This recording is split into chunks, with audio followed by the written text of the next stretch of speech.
My condolences to the families, friends, the communities of the 346 men, women, and children who lost their life in this tragedy. Mr. Mullenberg, I believe that you are sincerely sorry as well.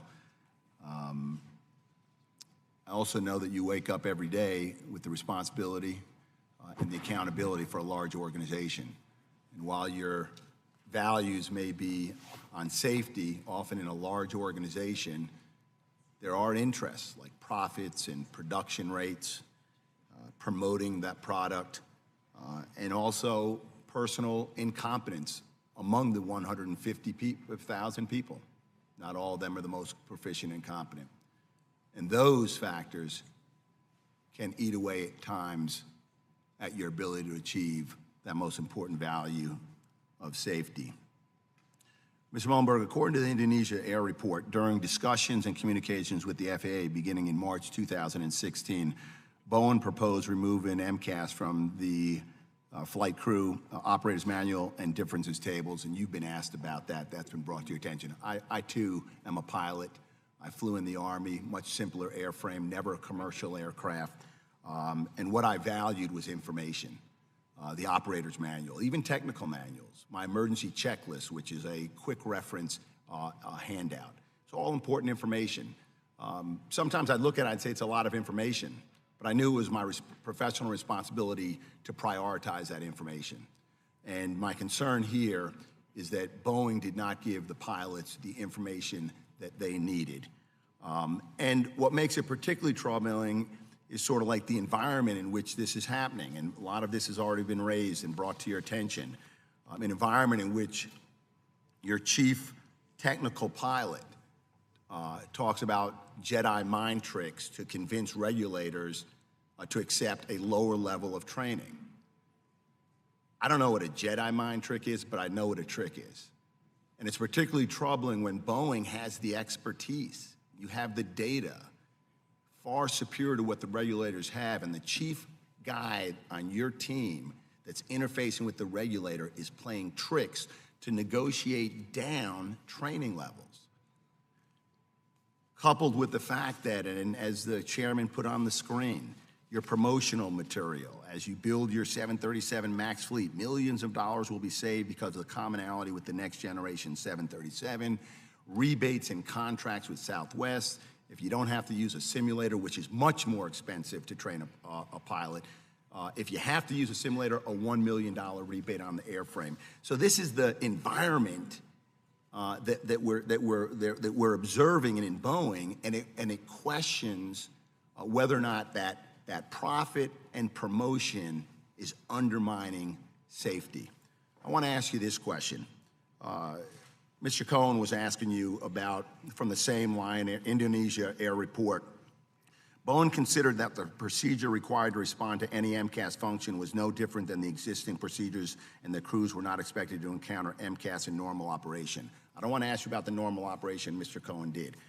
Existing procedures, that's the runaway stabilizer trim. Yes. But they're not the same procedure, are they? It's a common procedure between the NG and the MAX. When you have an MCAS failure, it's not really a failure, but when the MCAS is defective, it's not the same emergency procedure as a runaway stabilizer trim. Actually, when the MCAS were to fail or if a motor were to fail, there's various causes of runaway stabilizer. Okay, let me ask you this. Stabilizer trim fails. I can use a manual trim button, or I can control the column. And if it's a true runaway stabilizer trim, I won't be able to disrupt that failure. Is that correct?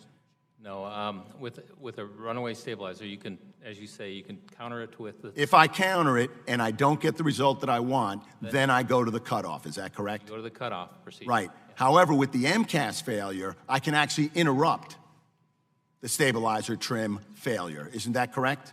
That's true. Because it happened 15 plus times in the Indonesia Air, didn't it? Yes. Right. So you're saying that you don't put it in the documentation because the emergency procedure is the same, but in fact it's not. And what I'm wondering is, when you look particularly at the Indonesia Air, the very first time that the MCAS fails is when the flaps go to zero. full retraction, and you provided no information in any of these manuals that said, hey, you know what? When you go to full flap retraction, you're activating this new system. Isn't that right? That there's nothing in the manuals that tells a pilot when they've activated the system. Is that right? That was correct, and we are making changes now to add that material to the training manual and the operations manual. And the MCAS was probably the first computer, right, software system that manipulated a primary flight control in the 737. Isn't that right?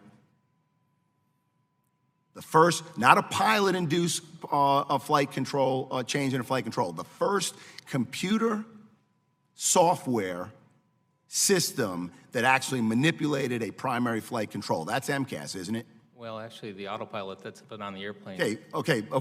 Everyone knows the autopilot, aside from the autopilot, right? Isn't that right? MCAS was the very first computer software that actually manipulated primary flight control? Yes or no? Or you don't know? Well, Chief Engineer?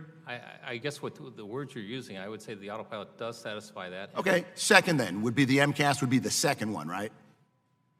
There's a yaw damper function on the rudder that moves independent of the pilots. Do you have in the quick reference handbook, do you have a procedure for addressing a failure in that? You probably do. You probably do, yeah. but you don't have it for the MCAS. That's disturbing as a pilot. You didn't give them the information they needed. Congressman, as we said, that's one area where we've learned, and we're coming back and we're adding that information to the manual. I just want to ask a question to clarify my question about computer software. You may recall that question. I do want to preface first by saying that, look, I know the difference between hindsight and at the moment.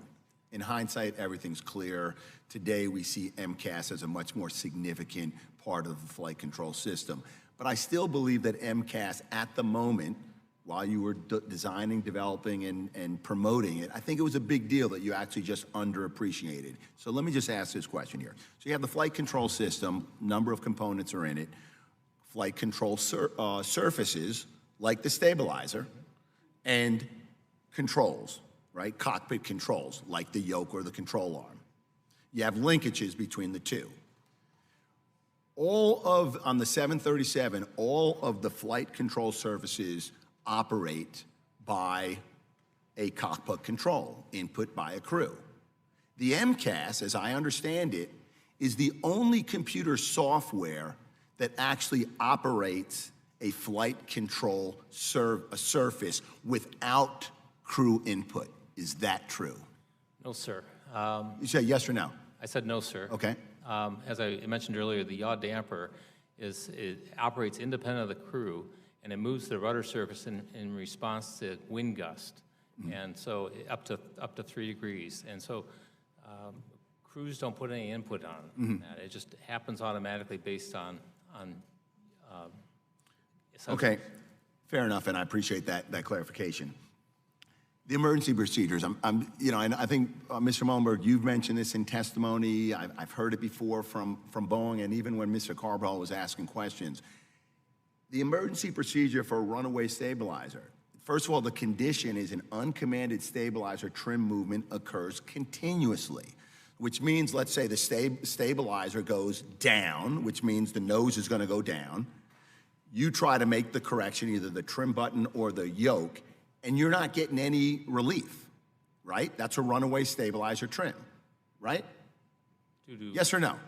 That could be how it might behave. Uncommanded stabilizer trim movement occurs continuously. Stabilizer goes down, the nose goes down, right? Right. Right, okay. So now if it's continuous, which means I do the control, either the trim button or the control yoke, I don't get any relief, and then the quick reaction handbook says, do the cutaway, the runaway cutoff, right? Well, when you say you don't get any relief from the step, Which means if I do either the trim button or the control column and I were to take my hands off, it would still be going down. so then that sounds like you have multiple failures going on. You have something that's driving the stabilizer in the initial spot, and now you have something else that's causing. No, I'm talking about an uncommanded stabilizer trim movement occurs continuously, and that trim movement causes a nose down. In which case you trim with the thumb. Right, but if I trim and nothing happens, that's a runaway stabilizer trim, isn't it? That would be a runaway stabilizer trim, but I'm saying that's two different failures that could potentially. Okay, so if I have a runaway stabilizer trim, okay, it's continuous. But with the MCAS activation, it's not continuous. Correct. It moves to a certain position and it stops. It stops, and I can do some correction like they did on Lion Air, and then 5 seconds later on Lion Air, MCAS activated again. So the concern I have is when you say that the emergency procedure should be the same, but the conditions are different. One is continuous and one is intermittent. It happens, it stops when I provide an input, and then it kicks in again. And I know you've got litigation pending, and maybe that's not why you want to answer the question, but Congressman, let me try, and John, Yeah. help me here. But so the runaway stabilizer procedure, whether it's caused by MCAS or some other failure mode, the procedure is to trim the airplane, manage your power, and then hit the cutout switch if it continues. So, but as a pilot, don't you recognize it because, like it says in the QRH, it's continuous.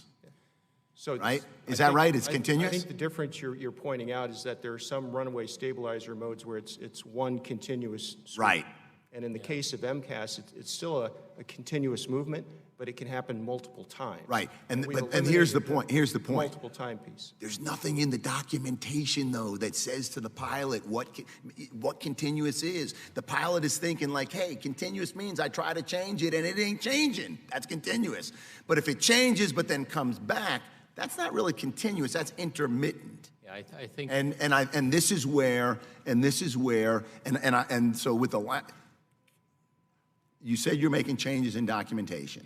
Yes. I really hope that you're looking at an emergency procedure, a quick reaction procedure, okay, that expressly addresses MCAS and the intermittent nature of MCAS if it continues to be intermittent. And Congressman, to that point, that's one of the software changes we made. It is no longer intermittent. It can only operate once. Got it. Mr. Hamilton, again, you know, in my response to the questions about the flight control systems and the role of computer software, you offered up two examples. One is the yaw damper and the other is the autopilot. These systems, both of them, as you know, are engaged by switches on the flight deck by the pilot. The switches and the operations are clearly documented in flight and training manuals. The crew knows when they're activated. In fact, I know that at least in the case of the yaw damper and maybe even the autopilot, there's a warning light when it fails. Those systems are not in the same category as MCAS, which operates behind the scene. So I'll just conclude by saying, at the moment, during the design, development, and promotion of MCAS was the only computer software that operated the flight control systems without knowledge from the pilots or pilot input. And for me, as a pilot, that's a big deal. And not just in hindsight, but at the moment, during the design, development, and promotion, it should have been a big deal to everybody involved. Thank you, Mr. Chairman. I yield back.